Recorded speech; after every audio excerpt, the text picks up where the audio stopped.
Hi, Gaye DeRusso with the Majestic rider here today on scooter. We've already flat walked a little bit. Apparently he thinks we're done. And this is a horse that's on the trotty side. He was a speed racker but didn't really have any slower gaits. So you saw the groundwork that I did with him to get him to gait on the line. And now I'm going to show you under saddle. So when he first came, believe it or not, he could not walk this speed. He just walked really slow like this, or speed racked. So we wanted more gaits. So I taught him to flat walk, and he kept trying to trot, and all I did was half halt, sit back, slow him down, and then ask him to go forward again over and over. It's taken about a month. As I flat walk, I kind of push with my seat, like you're on a swing set. So push with your seat back and forth, try to get the horse to follow your rhythm. And then we don't want his head tucked in too low, because if he tucks his head in, he's going to get more trotty, since he's very trotty when he's loose. He doesn't gait when he's loose, he just trots.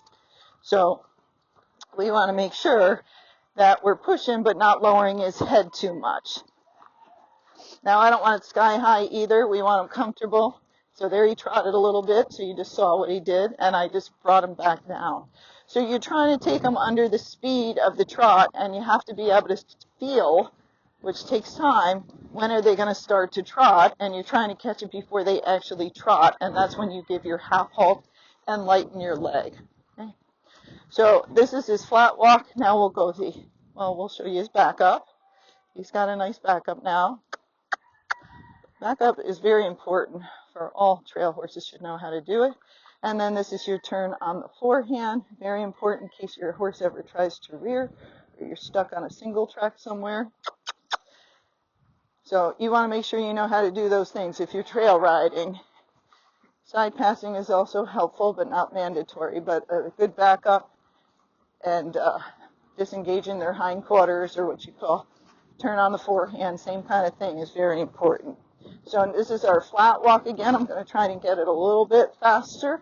That was just his ligaments giving. It happens more in here with him. Some horses, their ligaments are looser and they just give. And he's barefoot and he's on sand, and our arena footing isn't that great, so it has no traction in it. So a lot of times they will slide a little bit. He just went to go faster there, and I half halt. So see, I caught him before he actually trotted. Now, he goes forward just fine out on the trail. They get bored in here, and that's why I carry the stick, because I was trying to lengthen his stride, get a little bit more walk, and I don't like to use my spurs to encourage them to go forward. I just use my leg, and if that doesn't go, I just kind of wave the stick a little bit, and if that doesn't go, I give them a little tap. And then that way they're used to a stick too, so they're not afraid of it. So again, this is his flat walk. It's not super fast, but it's quite good. So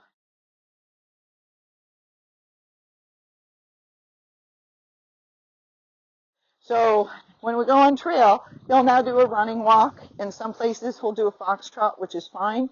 Your foxtrot will feel like a trot, but it will be a smooth bounce, and you can't post to it. That's how you know you're foxtrotting. If he goes faster than that, he'll go to a rack as long as we pick his head up. Okay? So those are his gaits, and he didn't canter, but he does canter now, because the trotty ones are pretty easy to canter. I can just kind of rack, and then he falls into it. We do a little rack, and then he does a little gait elope, and then he falls into it, but now it's much, much better, and he might canter right off when I ask him. Okay, so now we're going to go the other way so we can practice your back up. Lots of backing up, people. And now go the other way. Now he's not turning. And that's the helpful part about spurs, is if they ignore you, you ask them with your leg first and then they won't go, then you can just touch them with that spur to give them more incentive to turn. So we're going to ask him for more speed. So as we do that, since he's trotty, I'm going to try to keep my weight back. If you tilt forward like Huntsy, you're going to make him more trotty. I don't want his head any lower than this, because that's going to make him trotty. And then I'm going to show you that little trick that I showed you on the groundwork, is to just kind of keep turning his head a little to the inside. So just think a little inside bend as you're speeding him up. Now, you're not going for a lot of speed in the beginning. You just want them faster than they were, and then over time you'll get more speed. So that was pretty good. There he trotted. So I'm just turning his head to the side. Now again, everything's harder in the arena with the trotty horses because the footing makes them trotty. So you have a trotty horse on trotty footing, so everything makes it harder. So the less footing, the better. If you have really deep footing, it's going to be extremely difficult. Get some of that footing out of there if you can.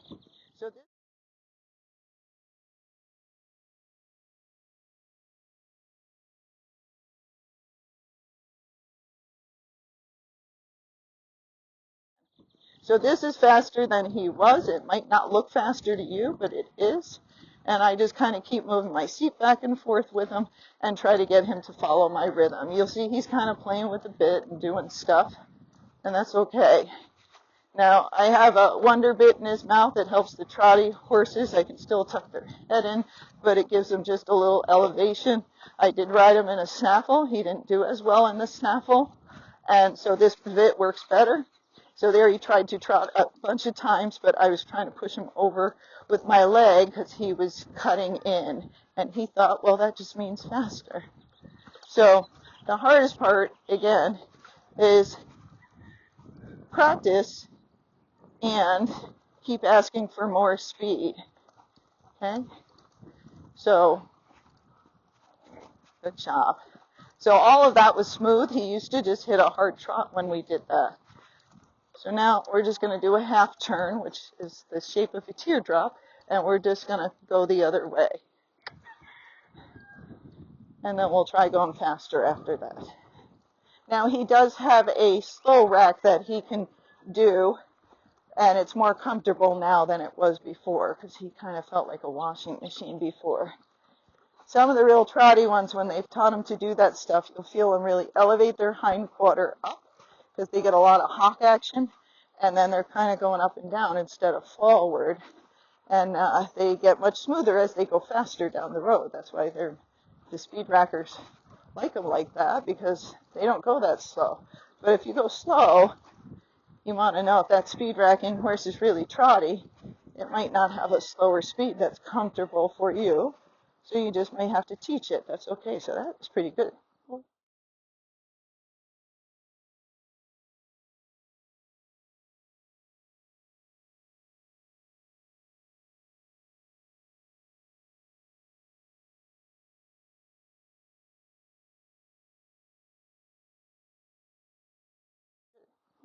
So let's give him a little break for a second. So when we did in the beginning, I gave him lots of little breaks so he understood what I wanted, and now I'm pushing him more and more. Okay? All right. So we stop and rest so they understand that's the answer. And then, again, you can always give a little treat if you want, if they're food motivated, and what do you know, they'll be gaiting pretty quick. But it's all about feeling timing, and that takes time to get, and the worst you're going to do is just make the horse trot, and you just got to keep practicing, slow it down, slow it down. So after we go this way a little bit, then I'll try and get some more speed, and I'm going to tilt his head a little bit sideways, which tends to make these trotty horses go lateral, which means goes more towards the pace. We don't want the pace, we just want to go towards it to get his gait better. So trotty horses, their legs are too separated, so we're trying to bring their legs on the same side closer together. Pacey horses are moving their legs too much together, and those we want separated. So you don't, you got to first know, is your horse trotting or pacing, because it's opposite things to do to fix them, okay? So this is pretty good. So this is his running walk right now. Again, it's not going to be super fast, but in time it will. It just takes practice, and just pushing with your seat, alternating your legs seems to work better than using both legs at the same time when they're trotty. Because to them, either if they've been allowed to trot or they've done another gait, two legs meant to do that. So you're trying to give them something a little bit different to help them know it's a different thing. The other thing, sometimes when you clock, they pop up into that rack because that's what they were taught. So if you're trying to get more speed and you clock, you got to know that just over time, just keep clocking. And if you want to get them more immune to it, start to clock and not do anything, and then they'll be like, oh, clock doesn't mean anything anymore. It's up to you. Depends if that horse is hot. Okay. So you'll see some of the time he is going up towards a trot, but he's doing a little fox trot, not a hard trot. All right, so let's sit back. We're going to ask for a little bit more speed. And we're in a circle, which makes him trotting. Now there he's trotting. There he's trotting. Now he's doing his little rack. There we go. So it's fine he does this. I want him to do it more with his head a little lower. Because you see, when he gets his head up, he gets a little bit more jerky with his back end because it's going up and down too much.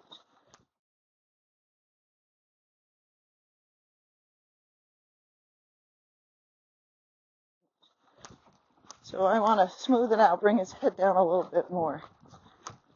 Good boy. Now it's not a big deal. Good job.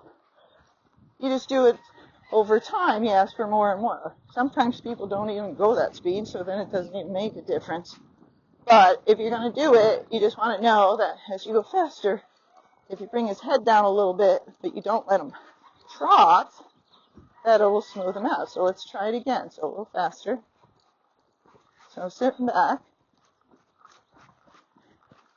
Good job. So it's smooth. Now he's going back to his old ways. That's okay. Because again, he doesn't know. So you just do a little bit here and there. And then what do you know? Your walk is much faster. Your running walk. Smooth. Now, hills make trotty horses trottier, so you don't want to go up the hills too fast. You can canter the hills, but you'd rather walk fast on the flat or downhill a little bit. Look, he's like, the cluck means nothing to me because he used to shoot forward and I didn't want him to do that to these people, so I kept clucking. So even if I go faster, it's not bad. It's just not as comfortable. And when he's throwing his head, I'm just holding. Okay, now I'm going to let him go a little bit so you can see.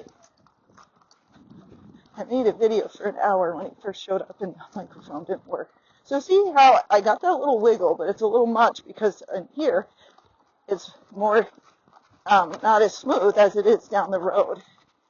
So you do want to sit back, push your feet a little forward because the more weight you get back, it'll be more comfortable if you're doing it, but it'll also help him to smooth out. Okay, now I'm going to start cantering. So I just use my outside leg. Once he canters, he gets much smoother. It helps his gait.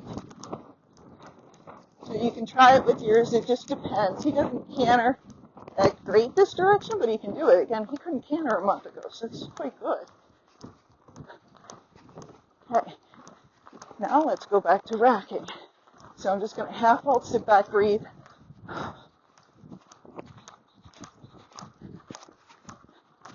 Yeah, that's a little bit smoother.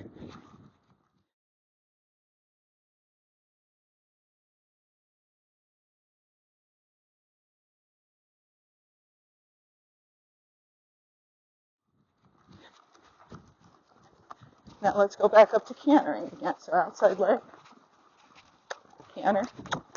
So I did teach him the word. Now it's only going to get better in time, but you got to practice. Okay, I'll come back. So half halt, breathe.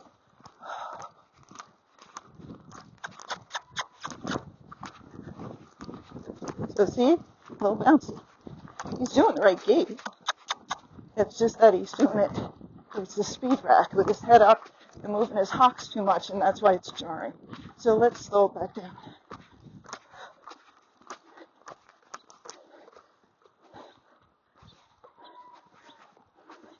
So some of the times your horse is doing the right gait, but if they're very trotty or very pacey, you know, it's not going to be as comfortable. But I think the pacier ones, unless they're hard pacing, they're more comfortable. They're just a little bit smoother. So, but you can take them up and you're like, oh, I don't like that speed. Just come down. It gives you some of the energy, and then you get a better walk out of them. And then you just half halt.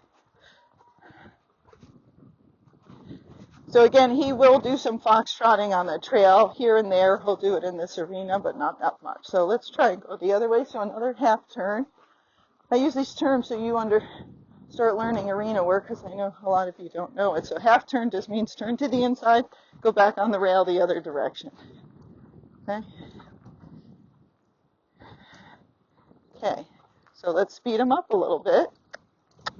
So you want to sit back. Now, if he goes fast like that, push down on your stirrup, sit back, and then keep half halting. Ride the bit a little bit. See, it's slow. That's not bad at all. That's pretty good. So again, walk. Always rest when they're doing the right thing, not the wrong thing. That's the hardest part for some of you. You know, you start bouncing around, and you're like, oh, I gotta stop. You stop. They think that was the right answer, and they try to do it more and more. Okay, so let's try it again. So I'm going to speed up. So with him, I do have to put some bit pressure on right now. Otherwise, he will just hard trot. And I'm trying to hold him straight. Just kind of hold him underneath me. Slow him down. That's better. I don't want his head way down. He's very, very smooth. So I'm trying to let him figure it out. But now he can bring his head down some and not trot. Where before, if his head came down at all, he would just hit a hard trot. Okay? So let's ask him again. And again, I'm doing it in the circle so you can see me, but that makes it harder. So I'm holding, it might look like a lot, but it's not. It's just a light contact. He's got to find where he can put his head, where I'll release on him more. This is too fast, because it's too bouncy.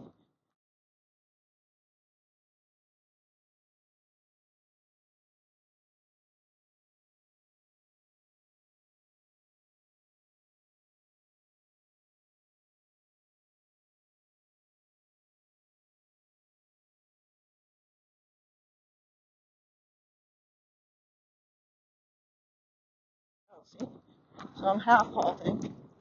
I don't have much leg on him. So you saw I almost stopped too much, and I just touched him with my leg again.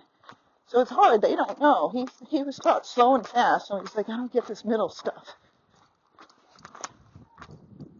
There, that was good. So it's just over and over, steps here and there. You don't have to do this in the arena. You just got to make sure they're broken enough and you can control them. And then do it out on the trail. You know, walk really fast. Try to go a little faster. Get a couple steps. When the steps are good, go back to walking. You got to ride with people who will let you do that, or you got to ride by yourself until their gaits are better. Okay? But most people, at least a lot of people I know, don't go really fast. Like, even though this doesn't look like it's fast, this outwalks quarter horses really fast, and this is what most people do. Okay, so let's try a canter. So we're going to half halt canter. Now it's half cantering, speed racking. What's that? And then he finally got it. Now he's speed racking again. Now he's cantering. Now he's cutting in. Now I'm going to half halt, slow down a bit. A little faster than it. So he's kind of gait eloping. But see, there's not as much up and down motion when he's kind of gait eloping. That's better. As when we're just trying to rack, and he gets more up and down. So gait elope is a fine gait. Okay, so I'm going to half halt, slow down more. Right there, it's good. Walk. Whoa. Good boy. So again, we're just trying to get some gait till he's smooth, and then we let him walk. And you just do it over and over again. But many horses don't know if they were been ridden fast, so you got to show them there's another speed to go. And then when they do it, try to get them to calm down and be able to hold that speed. If not, you'll see many videos when it's in the arena. So this is quite good. Now I'm going to walk. So you just do transitions. Transitions mean you're changing your speed. So your speed's going down, and then it goes back up. And then it goes down, and then it goes back up. And that's how your horse also learns not to panic when you pick speed up, because they know you're going to come back down. You're not just going to stay that high speed the whole time. boy. So much smoother. It might look like I'm moving around, but it's really not jarring. It's a nice, smooth, little bounce you're seeing there, and it's quite comfortable. So now we're going to try it again. So transitions are key to fast horses, and then also horses when you're trying to get their gait and they're not getting it. It depends what gait you're going for, though. So, you know, right now, that was good. Walk. I'm going